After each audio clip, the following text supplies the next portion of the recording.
말씀 갈라디아서 1장 13절로 17절 말씀입니다.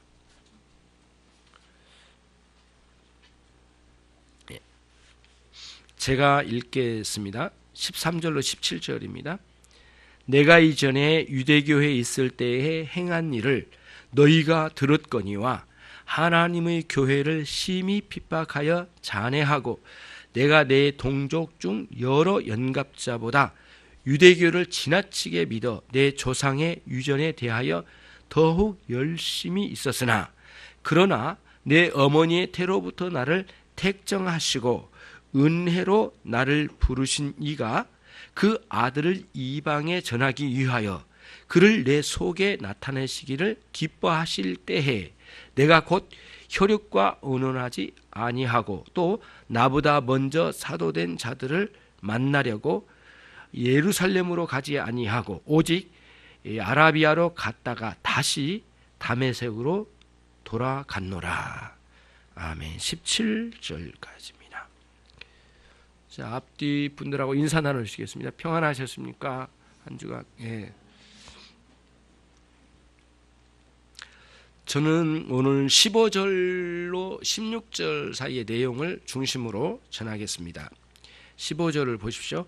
그러나 내 어머니의 태로부터 나를 택정하시고, 택하여 정하시고 은혜로 나를 부르신 이가 그 아들을 이방에 전하기 위하여 나를 내 속에 나타내시기를 기뻐하실 때, 그까지입니다.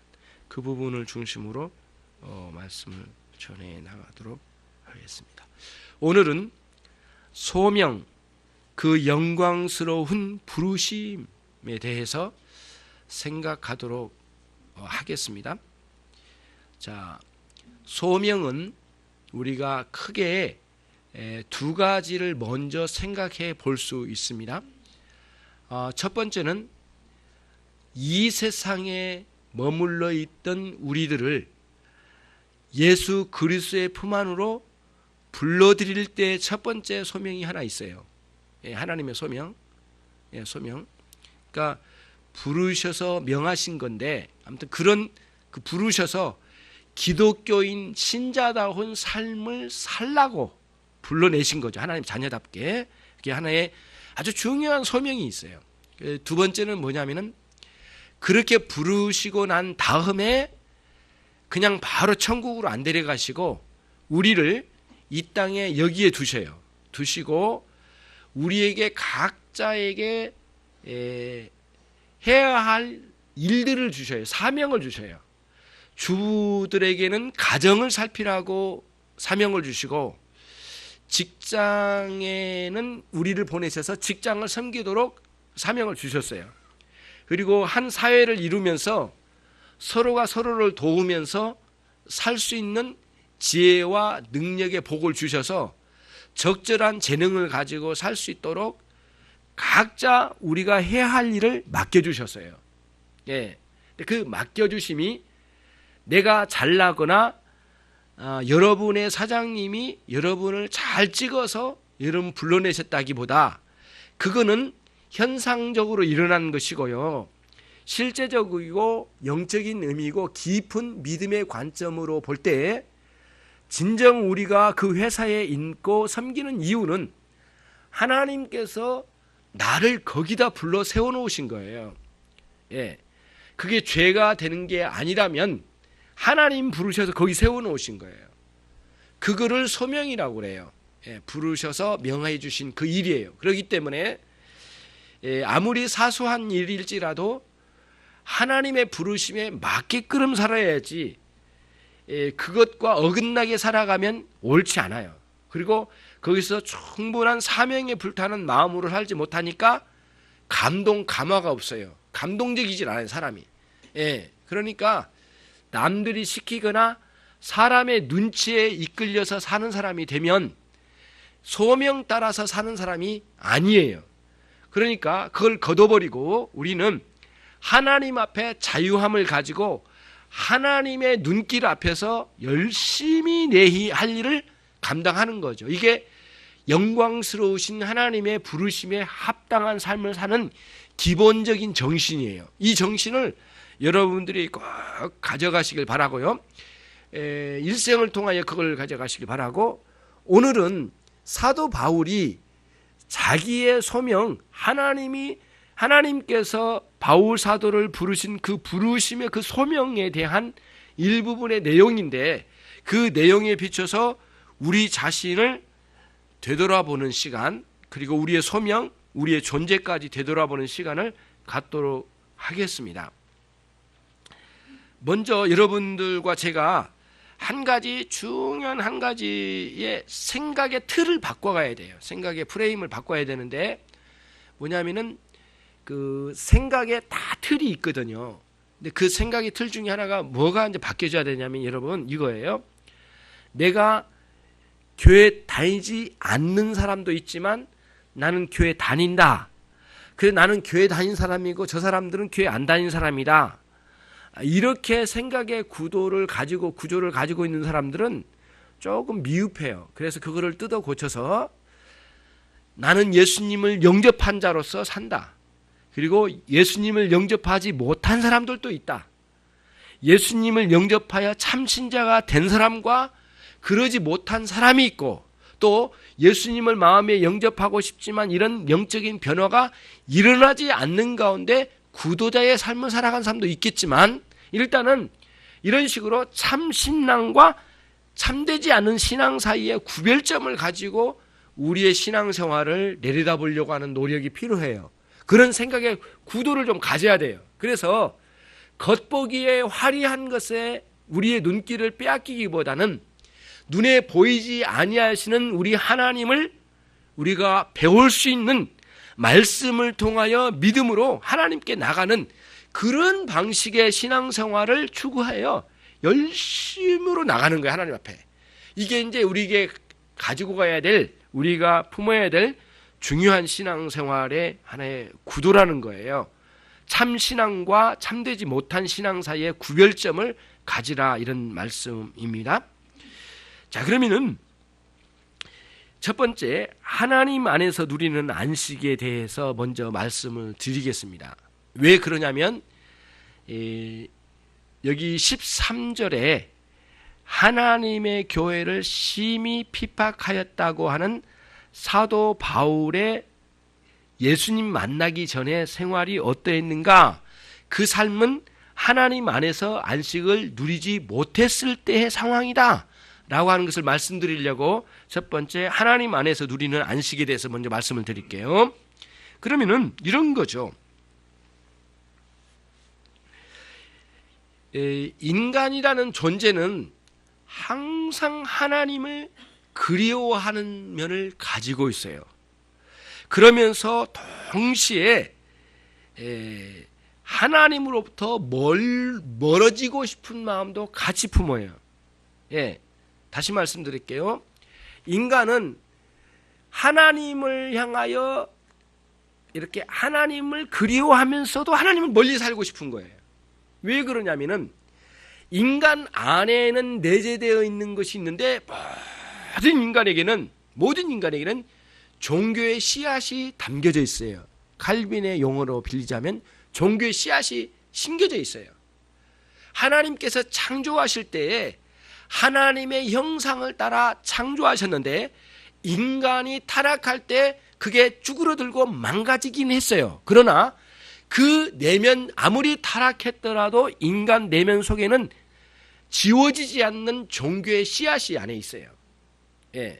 그렇기 때문에 하나님을 제대로 알지도 못하고 하나님을 멀리 떠나 등져버린 사람들 속에서 종교의 씨앗에서 뭔가 불끈불끈 일어나기 때문에 이런 것이 종교의 욕구가 일어나서 뭔가 신적인 존재를 이렇게 찾아가지 않으면 견디지 못하는 마음이 인간 마음에는 모두가 있어요. 모두에게 있어요.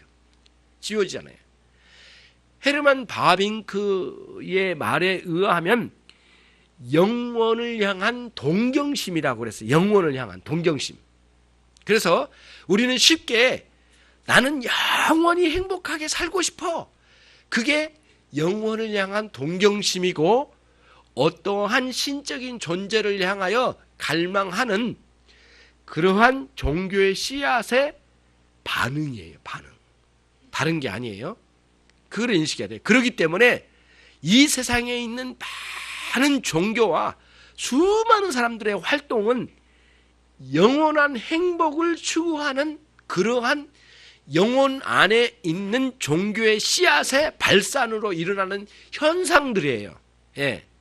하나님을 제대로 알면, 바르게 알면 그 영혼을 향한 그 갈망한 마음이 하나님을 향해서 가겠죠. 그러나 하나님을 제대로 모르고 인간적인 방식으로 종교에 빠지거나 여러 가지 미신에 빠진 사람은 아주 비뚤어지고 왜곡된 방식으로 영원한 행복을 찾아서 마구 헤매고 방황을 하게 되는 거예요.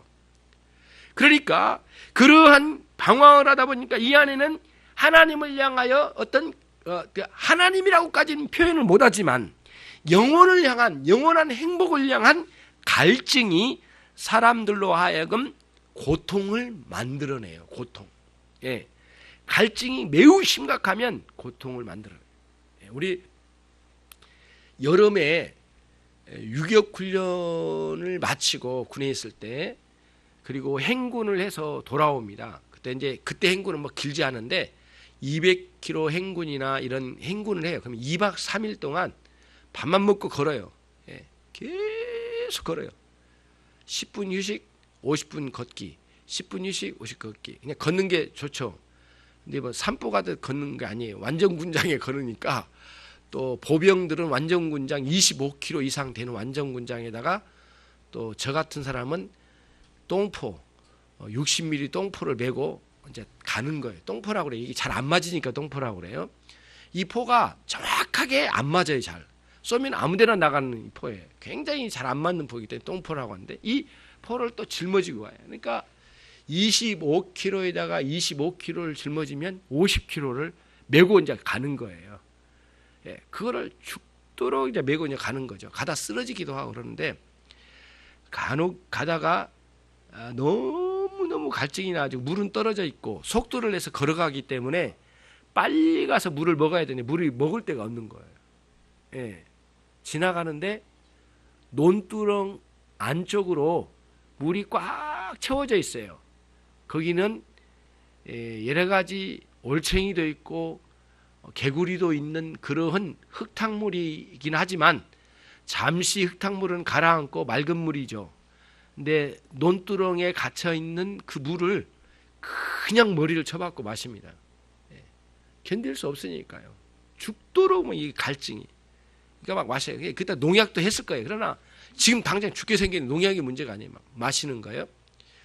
우리의 영혼이 모든 사람들 속에는 영혼을 향한 동경심에 미치도록 만드는 갈증이 있어요.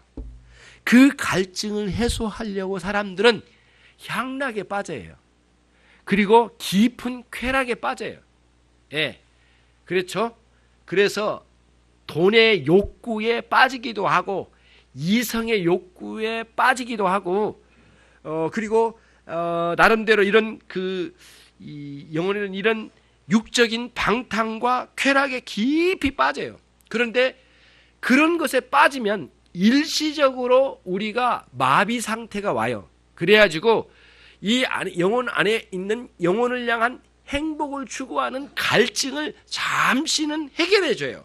예, 아까 논두렁 안에 갇혀있는 물을 벌컥벌컥 마시는 그 병사처럼요. 그런 식으로 해요. 근데 그거 계속 먹으면 안 되잖아요. 그 안에 농약도 있고 굉장히 위험한 거거든요, 사실은. 근데 그렇게 될 줄 알아요. 그러고는 그거 마시는 거예요. 그런 것처럼 영혼을 향한 동경심을 어떻게 하든 갈증을 해소하려고 이런 육적인 쾌락과 향락에 빠져서 일시적으로 거기서 해소시키려고 무척 노력을 많이 해요. 마치 말기 암 환자에게 모르핀 주사를 맞히는 것과 똑같아요. 모르핀 주사를 맞히는 것은 치료를 목적으로 한 게 아니라 고통만 제거하고 세상을 떠나기 전에 고통만 좀 당하지 않게 하자는 것을 목적으로 해요. 모르핀 주사는 일주일에 두세 번 맞히다가 안 되면 하루에 한 번, 또 안 되면 하루에 두 번, 하루에 세 번, 한 시간에 몇 번 이렇게 가다 나중에는 모르핀 주사를 온몸에 꽂아도 아무 효과가 없는 그런 상황으로 가요. 고통이 극단적으로 올라가죠. 이게 하나님을 만나지 못한 사람들 속에 있는 영혼을 향한 갈증이 왜곡되질 때 일어나는 현상들이에요. 그러니까 하나님을 제대로 못 만날 때 오는 영혼의 갈증은 사람들이 방식을 굉장히 죄악된 방식이고 그릇된 방식으로 갖다가 해오다 보니까 이 안에서 갈증은 그대로 남고 일시적으로 해소하지만 이런 해소하는 방식이 쾌락과 향락이기 때문에 우리의 삶과 양심과 또 육체와 그리고 우리의 영혼까지 이렇게 망가지는 현상을 일으켜요. 그래서 아주 그런 곳에 깊이 들어가 버리면 나중에는 중독성까지 있어가지고 헤어나오지 못한 것을 봐요. 물론 이런 것도 있어요.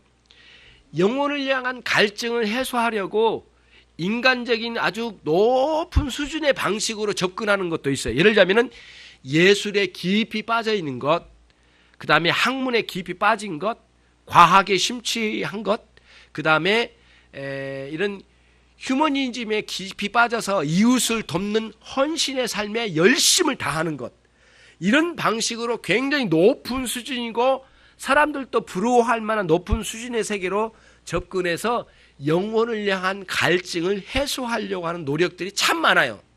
예.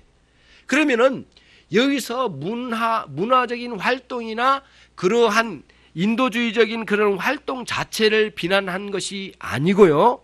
하나님을 만나지 못하면서 그것만 누리면 반드시 그 자체가 목적이 돼버리고 그게 결국에는 사람이 영원한 행복을 누리지는 못하게 되는 거예요. 그래서 유럽의 유명한 천재적인 예술가들이 굉장히 많은 사람들이 자살에 빠진 이유가 그거예요. 목숨을 끊는 데 빠졌어요. 예, 그거를 예술의 어떤 경지에 올라가면 굉장한 희열이 있고 굉장한 행복의 세계로 들어가는 것처럼 느껴진답니다. 최고로 올라간대요.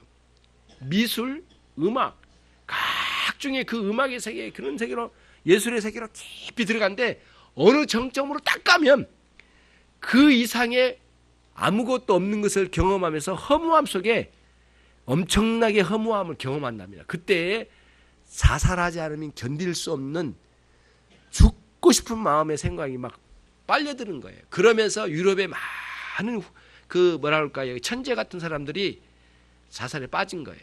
예, 자살에 죽어가는 거죠. 뭐냐면은 내 안에 있는 종교의 씨앗에 영혼을 향한 동경심에 이렇게 충분한 은혜로 만족을 못 일으켜 주니까 허무한 이 공허함을 메꿀 수가 없어서 그런 데 빠진다는 거예요. 그게 다른 말로 절망선에 걸쳐버렸다 그래요. 절망선에. 절망께 어느 선에 딱 걸쳐버린 거예요. 더 이상 올라갈지도 없고 올라갈 데가 없는 거예요. 예술의 경제. 사실은 그 위에 하나님이 계신데 하나님은 찾을 생각도 않고 그러다 보니까 사람들이 아주 그 허무함에 빠져서 죽어가는 그런 일들이 있었다는 거예요. 그래서 오늘 여러분과 제가 보는 건 뭐냐면은 아무리 인간적으로 높은 수준의 경지의 예술이나 과학이나 그런 것에 학문에 빠진다 하더라도 우리의 이 영혼 존재 자체를 영혼을 이렇게 갈증을 해소시킬 수 있는 방법은 그 자리는 없어요. 왜냐하면은 이 영혼의 이 종교의 씨앗 이것을 창조해 주신 분이 하나님이시기 때문에 그 하나님 창조주 그 주인 되신 분을 만나지 않으면 이 안에 있는 종교 이 영혼을 향한 갈망이 이 갈증이 해소되지 않는 거예요. 그래서 여러분 여러 가지 방식으로 취미 생활도 하고 건강지키 여러 가지 일들을 많이 하죠. 그걸 하십시오. 하긴 한데 하나님을 예수님을 영접하여 하나님을 만나지 않는 가운데 하는 것은 모두 허무한 일에 떨어지고야 말아요. 그래서 여러분 열심히 노래 부르고 집에 왔는데 허무하죠. 그게 뭐냐면은 하나님을 못 만난 증거예요. 네. 뭔가를 열심히 했는데 마음의 공허함을 견딜 수가 없어요. 그게 뭐냐면은 내 안에 있는 이 영혼에 우리 주님이 오셔서 은혜로 채워주실 때만 흡족함을 누려요. 그리고 영원한 행복으로 이어져요. 그리고는 우리의 믿음은 저 영원한 세계를 향하여 달려가게 되는 거예요. 소망을 품고요. 그런 변화가 일어나야 되는데 그러지 못했다 이거예요. 그래서 이런 현상을 어거스틴이 이렇게 이야기했어요. 하나님 안에 안식하기 전까지는 우리 마음에는 쉼이 없나이다. 쉼이 없어요. 안식 없어요. 그거를 여러분 오늘 이 시간 깨달아요. 예, 다른 뒤에 나오는 설교를 다 이해 못하더라도 일단 그거를 내 안에 영원한 안식, 완전한 안식, 충분한 안식, 그건 뭘까? 하나님 내 안에 성령을 보내주셔서 예수 그리스도가 내 안에 사신 바 되는 믿음의 역사가 있을 때, 옛 죄를 모두 회개하고 그런 변화가 있을 때 진정한 안식을 누리게 되는 것이에요. 그래서 예수님께서도 똑같은 이러한 맥락에서 말씀을 해주신 거예요. 마태복음 11장 28절 말씀에서 수고하고 무거운 짐진 자들아 다 내게로 오라. 내가 너희를 쉬게 하리라. 그렇게 하셨어요. 그때 수고하고 무거운 짐은 무슨 짐을 짊어지고 다니는 게 그런 의미가 아니잖아요. 여러분 그 정도는 이해하시잖아요. 이때 수고하고 무거운 짐은 뭐냐면은 영혼 안에 있는 종교의 씨앗, 영혼을 향한 그 영원한 세계에 대한 동경심의 갈증, 그 갈증을 해소하려고 여러 가지 방식으로 노력해 보았던 수고와 무거운 짐이에요. 그런 짐을 모두 내려놓고 예수님에게로 오라고 말씀하신 거예요. 그럼 뭐냐면은 예수님께서 그 수고하고 무거운 짐을 다 내려놓고 예수님이 우리 안에 들어와서 오셔서 내 안에 사시는 그런 삶을 살도록 역사해 주신다는 거예요. 그게 예수님의 메시지예요. 초청이에요. 우리를 부르시는 굉장히 예수님의 부르심의 내용이 아주 굉장히 유일하게 여기에 담겨져 있어요. 마태복음 11장 28절 말씀이에요. 그래요. 그런 방식의 변화가 일어나게 되는 거예요. 그러면서 온유함과 겸손이라는 특징의 마음이 우리 안에 구축이 되고 우리의 영혼이 변할 때에 진정으로 우리 안에 쉼을 얻게 되는 놀라운 역사가 우리 안에 일어나게 된다, 이런 말씀이에요. 예, 주님을 만나는 것만이 유일한 방식이에요. 자, 두 번째입니다. 그토록 방황했던 바울 사도. 이런 여러분 이제 이렇게 이야기를 하셔요. 아까 이 안에 있는 영혼의 갈증을 해소하려고 무척 노력을 많이 한다고 그랬잖아요. 어떤 사람은 아주 못된 방식이지만 쾌락, 도덕적 타락이 있는데도 막 그쪽으로 가요. 예, 심지어는 남의 물건을 훔쳐서라도 자기 욕구를 채우려고 하고요. 어떤 사람은 성적인 방식으로 욕구를 채워서 뭔가 영원한 행복을 찾아가 보려고 노력해요. 그것도 끝이 안 돼요. 그리고 여러 가지 돈, 권력, 정치에 빠져든 사람은 굉장하죠. 목숨이 달아나도 정치에서 끝까지 자기 욕망을 다 채우려고 하는 사람은 참으로 가장 어리석은 사람들이에요. 그런 방식으로 이제 이렇게 가는 거예요. 그런데 그런 것도 있지만은요, 정말 또 하나의 문제는 뭐냐면은 종교적인 틀 안에 들어와서 자기 욕구를 채우려고 하는 사람들도 있어요, 여러분. 예. 교회 활동 자체만으로도 욕구를 채워서 영원한 세계 행복으로 갈 줄 아는데 그건 잘못된 거예요. 결국에는 교회에 와서 활동하는 그 자체가 아니라 그 전에 뭐예요? 여러분 안에 예수 그리스도가 들어오셔야 돼요. 예. 그러니까 교회 활동 자체가 다가 아니에요. 예수님 오셔서 그리고 난 다음에 교회 섬김 활동들이 그 자체가 의미되게 하는 거예요. 이런 방식의 흐름이 여러분에게 꼭 주어져야 되겠어요. 사도 바울은 처음에 사울로서 어떤 삶을 살았습니까? 그는 유대교에 가장 열심을 낸 사람이라고 스스로 자부했어요. 자, 보세요. 아까 13절 거기 보십시오. 내가 이전에 유대교에 있을 때 행한 일을 너희도 알지요. 알고 있지요. 그러면서 여러분도 알고 계시죠? 이렇게 말하는 거예요. 그 다음 하나님의 교회를 심히 핍박하여 잔해하고 그랬습니다. 그러니까 유대교에 깊이 빠져있던 사도 바울은 영혼을 향한 갈증을 종교 활동으로 해소하려고 했는데 그때 왜곡된 지식과 올바르지 않는 종교의 가르침에 깊이 빠져버린 거예요. 예. 올바른 지식이 아니었어요. 하나님의 말씀에 유대교에 있는 수많은 사람들의 유전을 더해버린 거예요. 그러니까 이게 뭐랄까요? 이게 잡탕이 된 거예요. 한마디로. 진리가 진리되지 않게 돼버린 거예요. 그래서 14절 중간에 보시면 내가 유대교를 지나치게 믿어 내 조상의 무엇에 대하여 더욱 열심히 있었으나, 그게 무엇이죠? 유전. 유전이 뭘까요? 유전이 뭐 기름 나는 곳인가요? 유전 뭐예요? 예, 유전이, 여기서 말하는 유전은 이런 거예요. 우리가 말하면 이제 우리 관점에서 보면 창세기부터 말라기서까지가 구약 성경이잖아요. 그렇죠? 39권으로 이루어졌죠. 이제 기독교의 정경으로 들어와 있는 거죠. 예? 그죠? 이런 정경 말고도 이런 유대교회는 이런 하나님께서 주신 계시의 말씀 외에도 인간들이 종교 활동의 수많은 규칙들을 아무튼 200여 가지 가까운 그런 규칙들을 많이 만들어 놓고 그걸 사람들에게 부과시킨 거예요.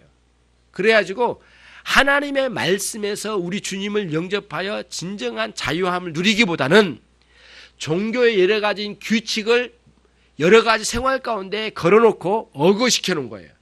그런 방식으로 유전을 가지고 유대교가 형성된 거예요. 그러니까 유대교는 순수한 하나님의 계시의 말씀에다가 다른 것이 그 안에 사람의 사상이 들어와 버린 거예요.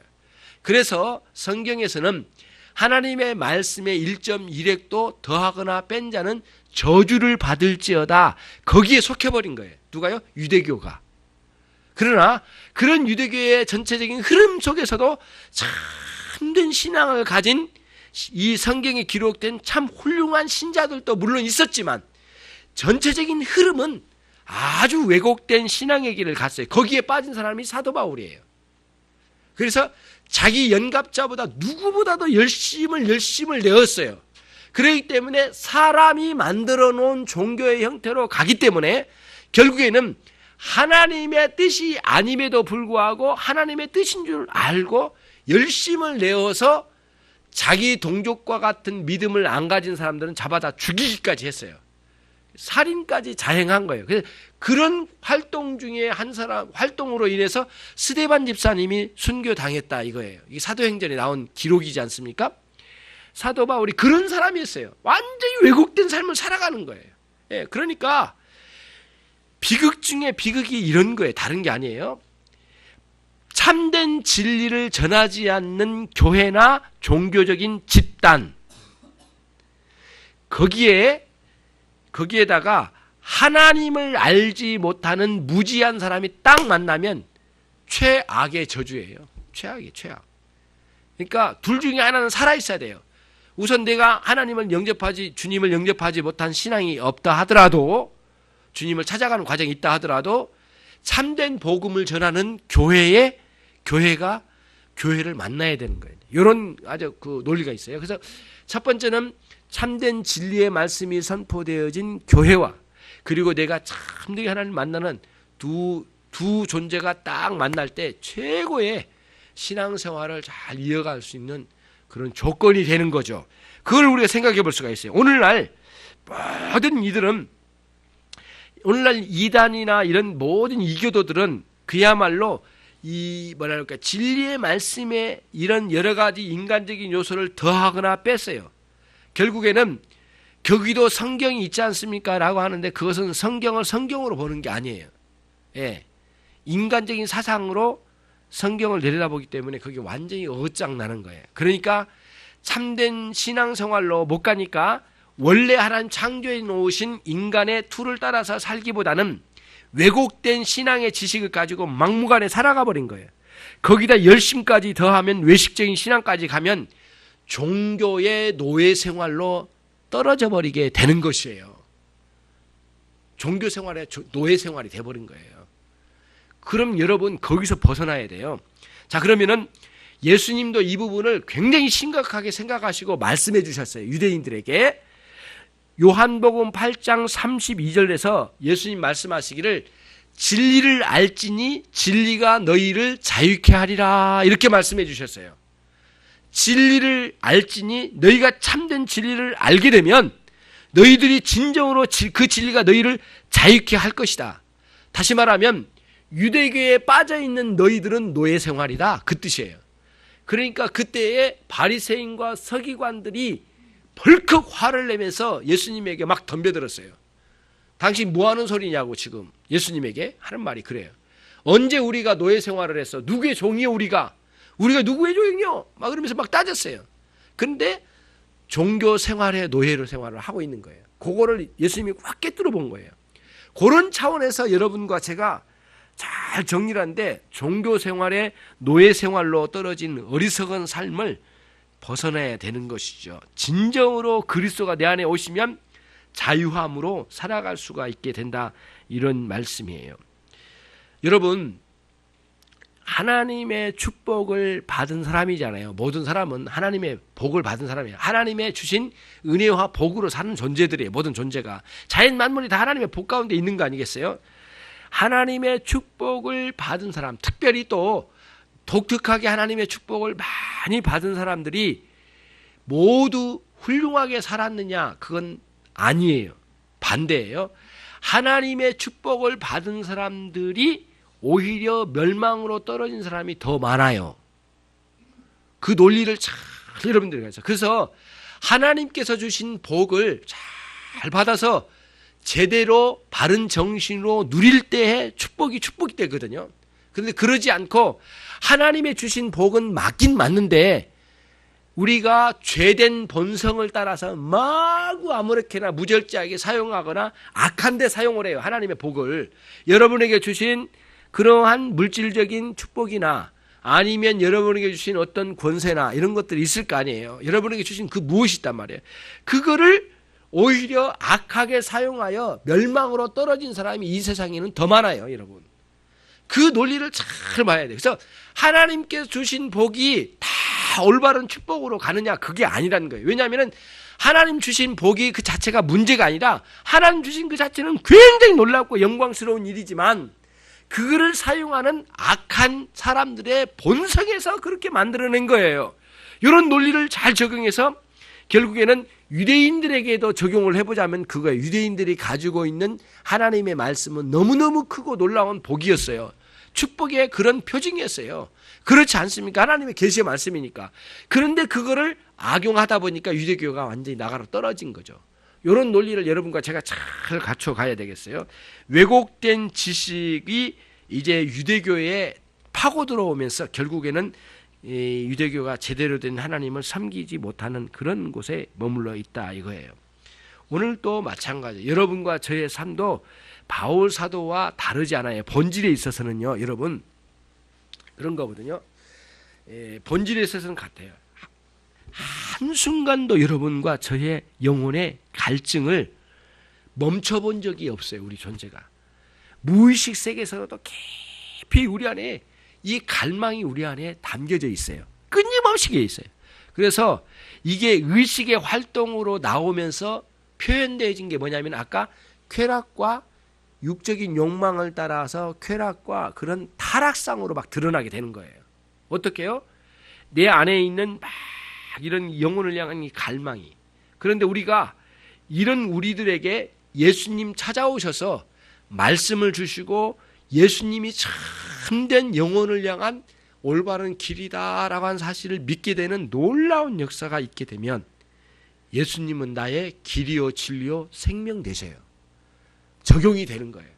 그 예수님께서 말씀하신 내가 곧 길이요 진리요 생명이란 말씀은 예수님을 통하여 갈 때만 영원한 동경심을 가지고 있는 저 하늘나라를 향하여 우리의 영혼에 깊이 담겨져 있는 영원한 갈증이 거기서 해소가 된다 그런 말씀이에요.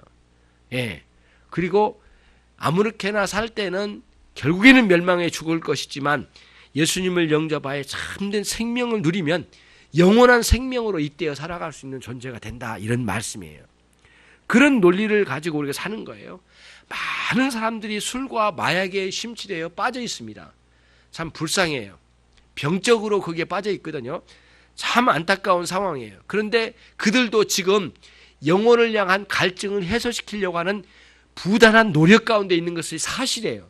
삐뚤어지고 잘못된 길이 문제지요. 예, 그걸 우리가 생각해야 돼요. 여러분, 오늘 여러분의 삶과 제 삶에 적용해 보자면 이거예요.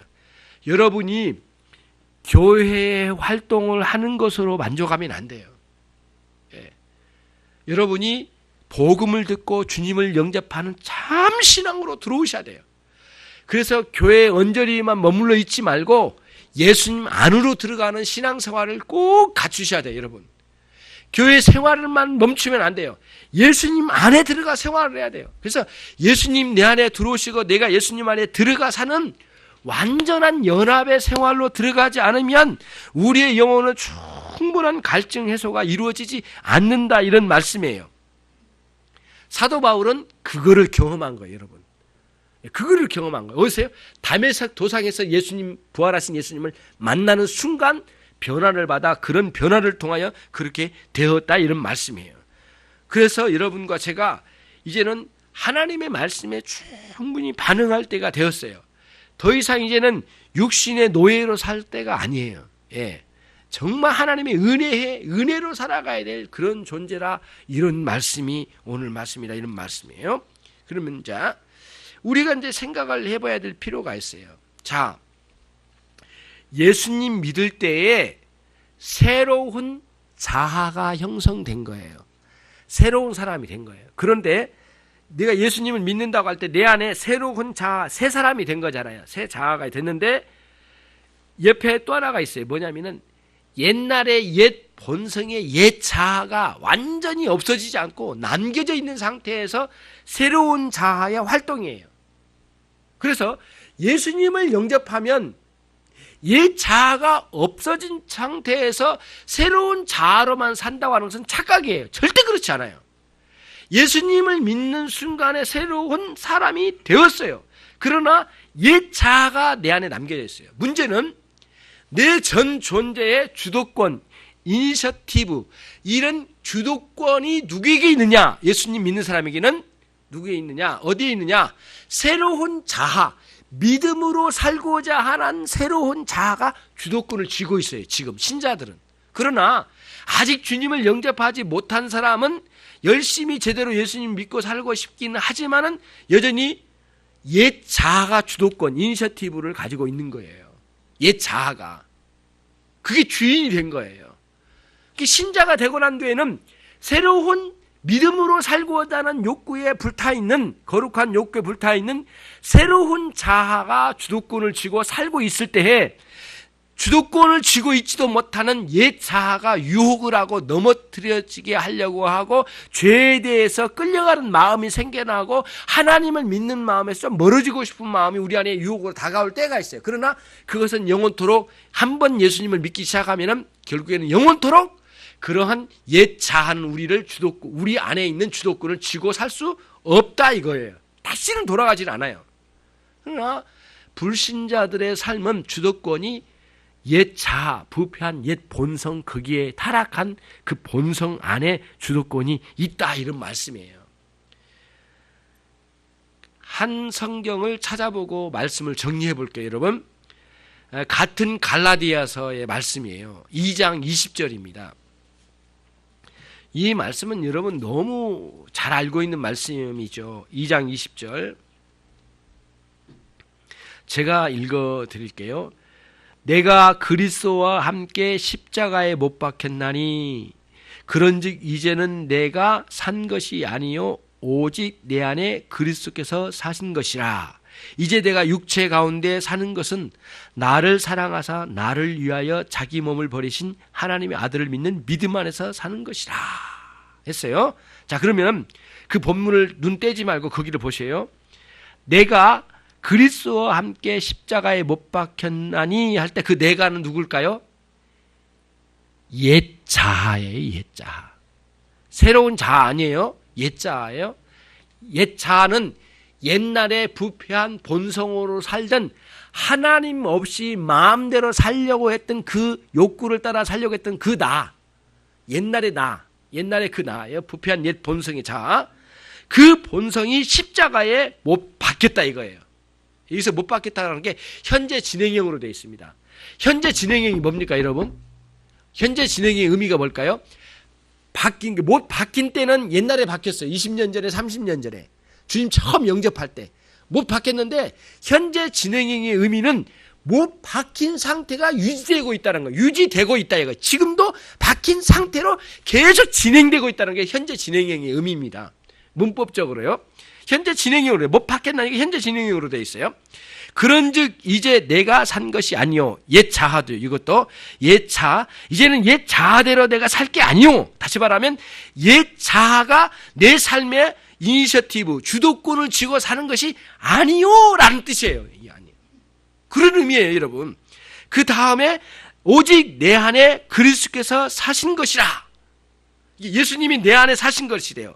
그건 뭐냐면은 내가 예수님을 믿는 믿음으로 새롭게 살아가는 삶의 방식인데, 예수님 은혜의 역사를 내 안에 일으켜 주셔서 내 안에 예수님의 놀라운 영역, 다시 말하면 성령님을 내 안에 보내주셔서 그 영향력과 그 은혜의 능력으로 살게 해주셨다는 거예요. 이게 예수님 내 안에 사셨다는 뜻이에요. 예수님 내 안에 들어와 사신다고 할 때, 예수님이 어떻게, 하늘에 계신 예수님이 어떻게 우리 안에 들어오셔요? 어떤 방식으로? 예수님 보내주신 성령님을 내 안에 보내주심으로 내가 사는 거예요. 예수님 우리 안에 사신 거예요. 무슨 말씀인지 알죠? 그러면 우리가 예수님 안에 사는 거 어떻게 할까요? 예수님 주신 그 말씀을 순종하는 방식으로 예수님 안에 사는 거예요. 그러니까 상호 내주하는 방식의 삶이라고 표현을 쓴 거예요. 이건 뭐냐면은 예수님과 나는 떨어질래야 떨어질 수 없는 완전히 하나가 된 완전한 연합의 상태를 설명한 것 뿐이에요. 그런 의미를 잘 가져가야 돼요. 그 다음, 이제 내가 육체 가운데 사는 것은 할 때 그 내는 누구예요? 예? 뭐예요? 새로 거듭난 새로운 자아예요. 새로운 자아. 다시 말하면 신자가 되고 난 뒤에 새로운 자아가 이니셔티브, 주도권을 쥐고 있는 삶이에요. 그 내가 육체 가운데, 다시 말하면 육체를 입고 지금 이 땅에 살고 있는 순간, 아직 죽기 전까지, 그때까지 육체 가운데 사는 것은 나를 사랑하사 나를 위하여 자기 몸을 버리신 하나님의 아들, 예수님이죠. 그 하나님의 아들을 믿는 믿음 안에서 사는 것이라. 예. 거듭나고 난 이후에는 내가 예수님을 믿는 믿음 안에서 사는, 믿음이라고 하는 중요한 삶의 그 원리를 따라서 사는, 믿음 안에서 사는 삶을 살고 있다는 거예요. 그러니까 여러분이 이제 생각을 해보세요. 내가 예수님을 영접하고 난 뒤에는 새로운 자아가 주도권이 되어서, 이 새로운 자아는 거듭난 새로운 자아이기 때문에 은혜를 사모하며 열망하고 예수님과 함께하기를 그렇게 기뻐하는 새로운 자아예요. 그리고는 옛날에 가지고 있는 그 욕구대로 살고자 했던 옛 자아는 저 변방에 있어요. 그러나 이건 하나님의 나라에 갈 때까지 사라지지 않아요. 그래서 천국 갈 때까지 죄와 싸워야 되는 것이에요. 그것과. 예? 그러면은 이런 거예요. 이제 죄는 어떻게 우리 안에 역사하느냐면은, 우리 밖에 사단과 세상이라고 하는 존재가 있어요. 사단과 세상. 사단과 세상은 아까 부패한 옛 본성, 새로운 본성은 주도권을 가지고 믿음 안에 살려고 하는 욕구가 있잖아요. 그게 가운데 있고, 그 다음에 변방에 있는 그 옛 본성대로 살고자 하는 옛 본성에 잔재된 게 있잖아요. 사단과 세상은 옛 자아와 손을 잡고 우리를 흔들어 놓으려고 해요. 항상. 그래서 옛 자아를 건드리지 않고는 사단이 우리를 죄를 범할 수 있다 없다? 없다예요. 단 한순간도 우리를 죄로 떨어뜨릴 수 없어요. 항상 사단이 우리를 죄로 떨어뜨리는 것은 언제냐면은 옛날에 있는, 내 안에 있는 옛 본성, 욕구 있잖아요. 더러운 옛 욕구에 항상 손을 잡고 우리를 무너뜨리는 거예요.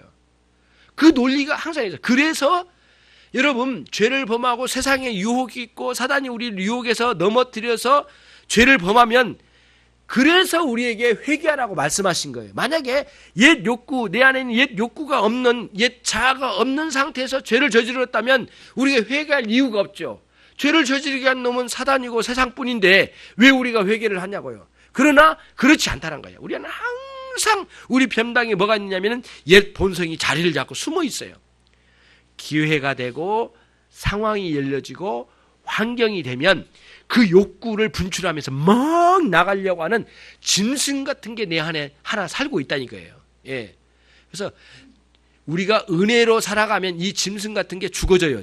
사그라들어요. 그러나 은혜가 없고 뭔가 내 마음대로 살고자 할 때는, 은혜가 사라질 때는 이게 확 일어나요. 그래가지고 내 욕구대로 막 살고 싶어요.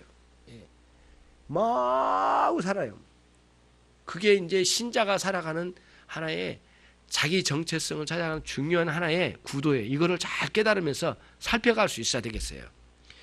여러분과 제가 오늘 말씀을 통해서 하나님께서 우리를 이렇게 부르셔서 영광스러운 부르심을 통하여 신자 되게 하시고 신자되온 삶을 살도록 우리에게 불러주셨고, 사도 바울의 관점에서는 그런 신자 다음으로 또 뭐예요? 이방인에게 복음을 전하라고 하는 명령을 거기다 부과시켜 주시는 정말 놀라운 또 하나의 어떤 부르심을 주신 것은 사실이에요. 그럼 우리에게는 어떻게 해야 되겠어요?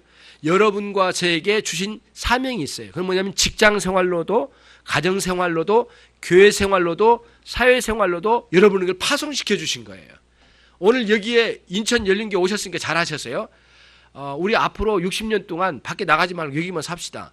이런 논리로 하나님 말씀해 주신 적은 한 번도 없어요. 여기서 말씀을 주시고 다시 흩어져 파송시켜 준 거예요. 일주일 동안. 그리고 다시 또 모으셔서 말씀 주시고 또 다시 파송하신 거예요. 예. 그러니까 그쪽에서 사는 거나 여기서 말씀 듣는 거나 동일해요. 여기서도 예배자이고 거기서 예배자이고, 여기서 신자이면 거기서도 신자예요. 거기서 신자이면 여기서도 신자란 말이에요. 예. 우리 여기서 부르심 받았다면 거기서도 부르심 받은 신자로서 살아가는 거예요. 이런 논리로 깨지면 이렇게 이런 같이 연결되어 있고 이게 붙어 있는 것, 이걸 나누거나 깨트리려고 하지 마세요. 항상 그래서 교회에서는 아주 그 모양을 잘 갖추고 세상에서는 마음대로 살아버리고 그러면 안 된다는 거예요. 거기서도 은혜가 있어야 돼. 여기서 은혜가 있어야 되는데 그런 변화가 있어요. 그래서 이 예배에서 은혜가 있으면 삶의 은혜로 이어져 가고, 삶의 은혜가 있으면 예배의 은혜가 스며들어온 거예요. 상호작용을 하면서 전체적으로 우리의 삶의 변화가 일어난 거예요. 그러면서 우리의 삶의 밑바닥부터 전체 모든 높은 곳까지 전체가 변화가 일어나는 것이 신앙생활의 아주 핵심으로 들어오는 거예요. 왜냐하면 우리 성령님이 우리 안에 오셔서 은혜로 우리를 일으켜 주시면서 새 사람의 새 자아, 새로운 자아가 주도권을 가지고 살아가는 삶의 전반에 변화가 일어나기 때문에 그런 일이 있게 되는 것이에요. 여러분들에게 이런 삶이 아주 훌륭하게 남은 생애 동안에 지속적으로 있기를 주님의 이름으로 축원합니다. 기도하시겠습니다. 우리 같이 기도하겠습니다. 기도할 때에 하나님 나를 불러주심을 감사합니다. 주의 백성으로 불러주시고 또 우리에게 사명을 주셔서 공부하는 학생으로, 주부로, 또 회사의 직장인으로 또는 사업자로 하나님 불러주셔서 이 사회에 기여하고 하나님의 나라에 기여하도록 불러주셨으니 감사합니다. 우리가 그 사명 잘 감당케 해 주옵소서. 기도하겠습니다.